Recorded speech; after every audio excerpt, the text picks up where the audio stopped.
Good morning students. Today we will continue our chapter Kamchor. Kamchor है जो एक कहानी है, इसमें किसके बारे में बताया गया था? जो आलसी बच्चे हैं उसके बारे में बताया गया था।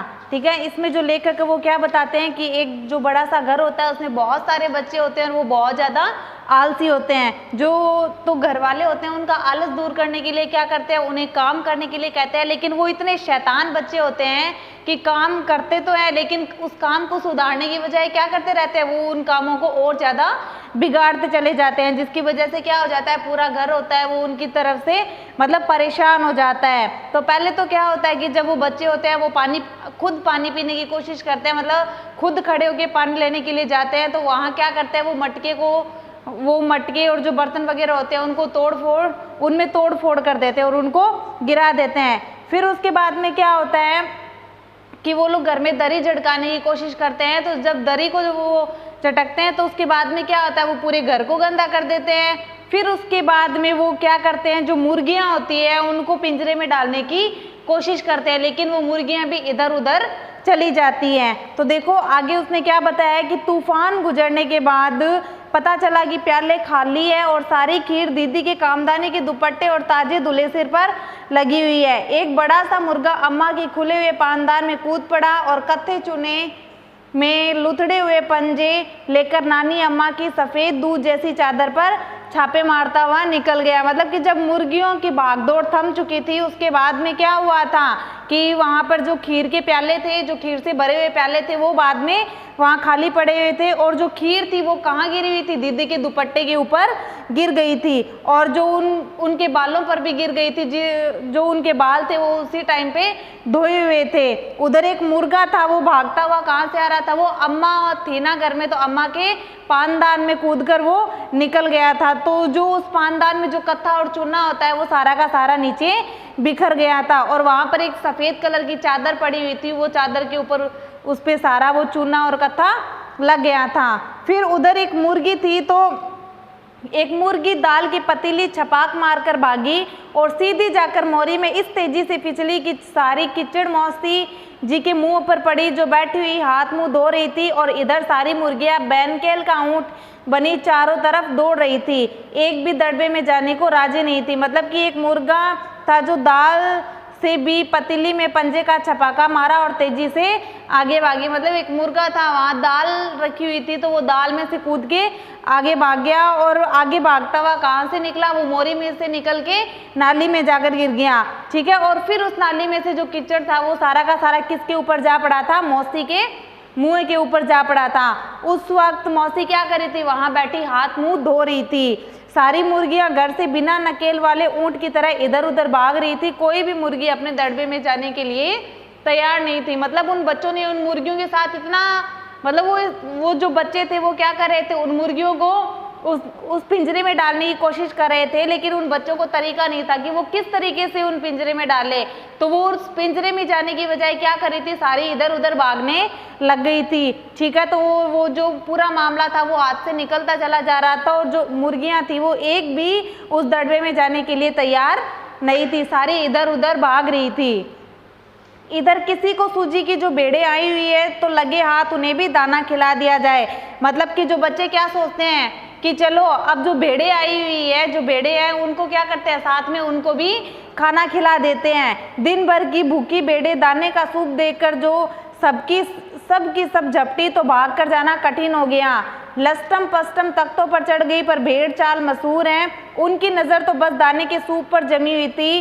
पलंगों को फलांगती, बर्तन लुढ़ाकती साथ साथ चढ़ गई थी। मतलब कि बच्चों ने क्या सोचा कि भूखी जो भेड़ें हैं उनको क्या किया जाए, उनको खाना खिला दिया चाहिए। और नतीजा ये क्या हुआ, मतलब नतीजा वहाँ क्या निकला कि जो भेड़ें थी वो दिन भर की भूखी थी, तो उन्होंने क्या किया, मतलब भेड़ें अपने सामने दाना देखकर 1 मिनट भी ना रुकी और वो तुरंत उस दानों की तरफ झपट पड़ी।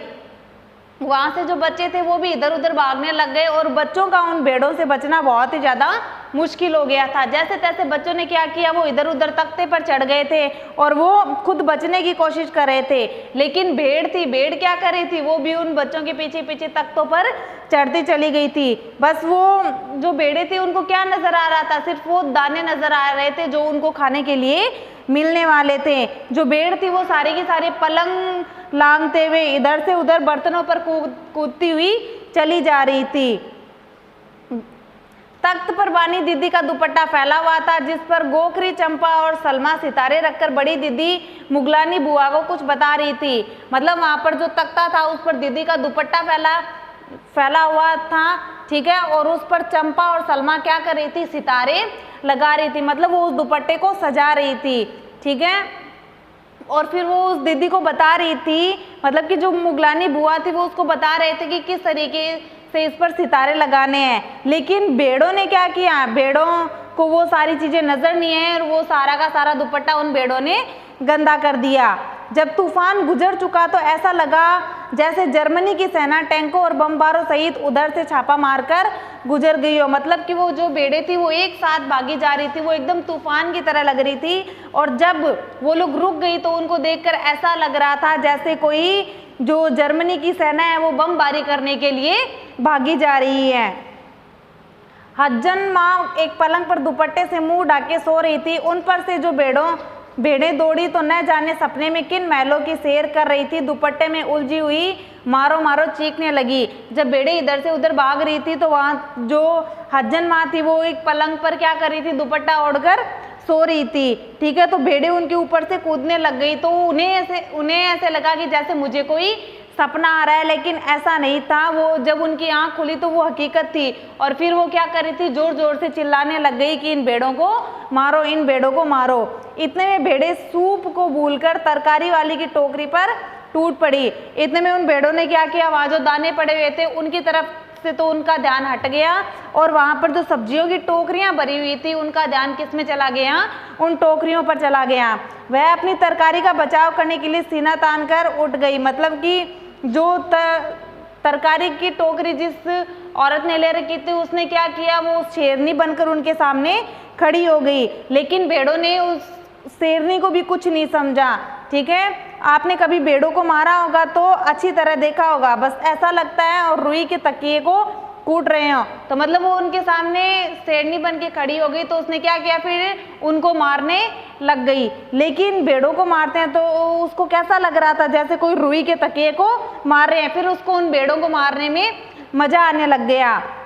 लेकिन भेड़ों को तो बिल्कुल भी चोट नहीं लगी। यह समझकर कि आप मजाक करें, वह आप ही पर चढ़ बैठेगी। इतने में जो भेड़ें थी वो उस औरत पे ही चढ़ बैठ गई।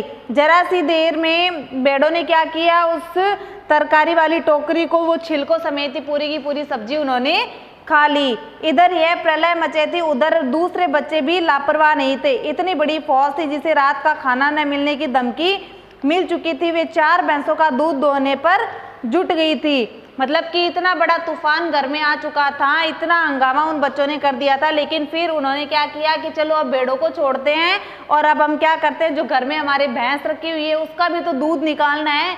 तो वो क्या करती है, उस भैंस का दूध निकालने के लिए सारे के सारे बच्चे उसकी तरफ चले जाते हैं। क्यों, वो इतना काम करने में क्यों लगे हुए होते हैं, क्योंकि उनको धमकी मिली हुई होती है कि अगर वो सारा काम नहीं करेंगे तो उन्हें रात का खाना नहीं मिलेगा। तो वो क्या करते हैं, वो 4 भैंस का दूध दोहने के लिए चले जाते हैं। दूली बटतूली बाल्टी लेकर 8 हाथ 4 थनों पर पिल पड़े। मतलब कि वो कुछ एक बाल्टी वहाँ धोई हुई थी, कुछ एक बिना धुली हुई थी, वो सारी की सारी बाल्टी उठाकर वहाँ पर चले गए। भैंस एकदम जैसे चारों पैर जोड़कर उठी और बाल्टी को लात मारकर दूर जा खड़ी। वो जैसे ही दूध दोने लगे तो क्या हुआ, भैंस को गुस्सा आ गया और उसने लात मारकर वो सारी की सारी बाल्टी वहां से फेंक दी। तय हुआ कि भैंस की आगड़ी पिछाड़ी बांध दी जाए और फिर काबू में लाकर दूध दुआ जाए। तब बच्चों ने क्या किया कि जब तक हम भैंस के पैर नहीं बांध देंगे तब तक वो हमें दूध दुहने नहीं देगी। तो बच्चों ने क्या किया, उस भैंस के पैर, पीछे वाले पैर थे वो बांध दिए। और पीछे वाले पैर किससे बांधे, जहाँ पर वो चाचा जी सो रहे थे उस पलंग के उन्होंने क्या किया, वो पीछे वाले पैर बांध दिए।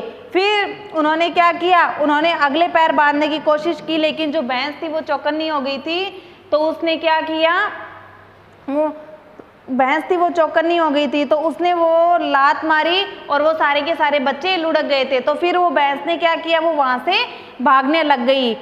छुटकर जो भागी तो पहले चाचा जी समझे कि शायद कोई सपना देख रहे हैं। तो जैसे वो भैंस भाग रही थी, ठीक वैसे वैसे वो पलंग थी वो उस भैंस के साथ ही जा रही थी, क्योंकि वो जो भैंस थी उस पलंग के बांधी हुई थी।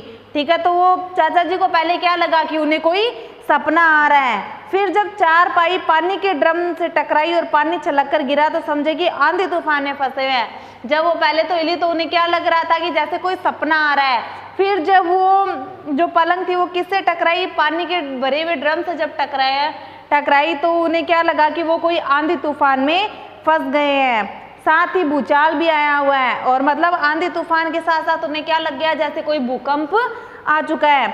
फिर जल्दी उन्हें असली बात का पता लग गया था, मतलब उन्हें असली बात क्या पता चली कि ये सारी हरकतें किसकी है, हमारे घर के बच्चों की सारी हरकतें हैं। और वह पलंग की दोनों पट्टियां पकड़े बच्चों को छोड़ देने वाले को बुरा भला सुनाने लगे। मतलब कि फिर वो क्या करने लग गए, वो पलंग पर बैठकर जो दोनों पट्टियां होती है उसको उन्होंने एकदम अच्छी तरीके से पकड़ लिया ताकि वो वहां से गिर ना जाए। यहाँ बड़ा मजा आ रहा था, भैंस भागी जा रही थी और पीछे पीछे चारपाई और उस पर बच्चे उस पर जो चाचा जी थे वो बैठे हुए थे। मतलब ये जो सीन चल रहा था वो देखकर वो सारे के सारे बच्चे हंसने लग गए थे। ठीक है, क्योंकि आगे आगे भैंस भाग रही थी और पीछे पीछे क्या था, उनकी वो चारपाई थी और चारपाई पर वो चाचा जी बैठे हुए थे जो जोर जोर से चिल्ला रहे थे।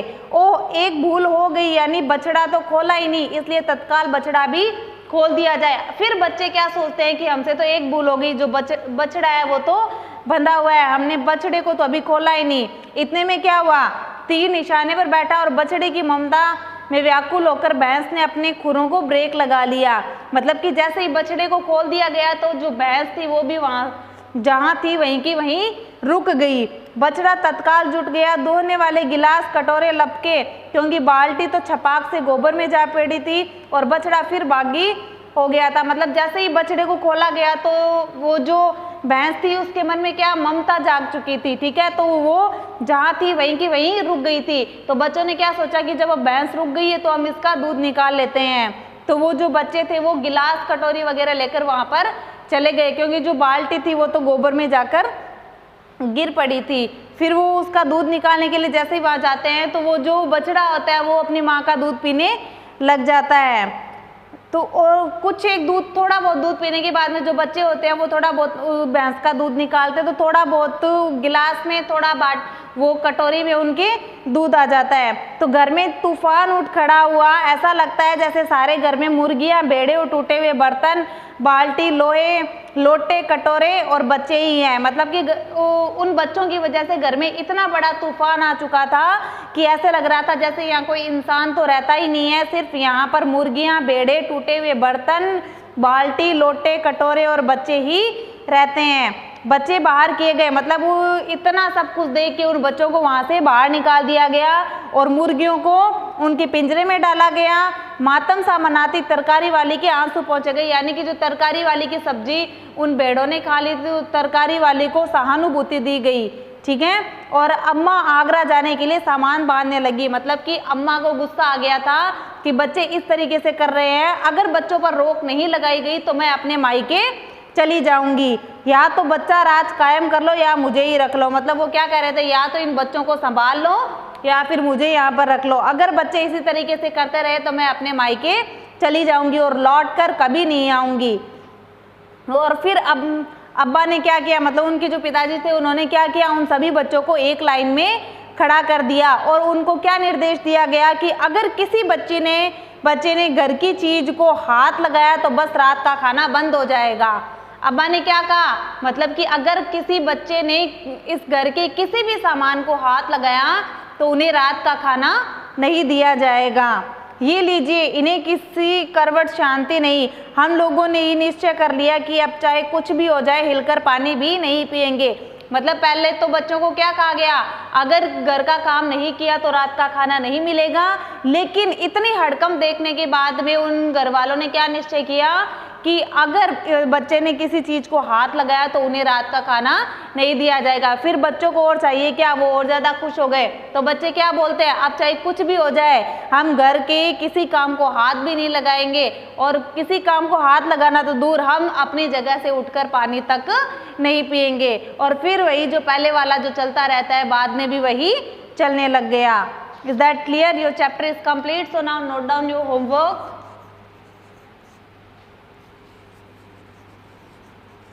Do word meaning in your notebook.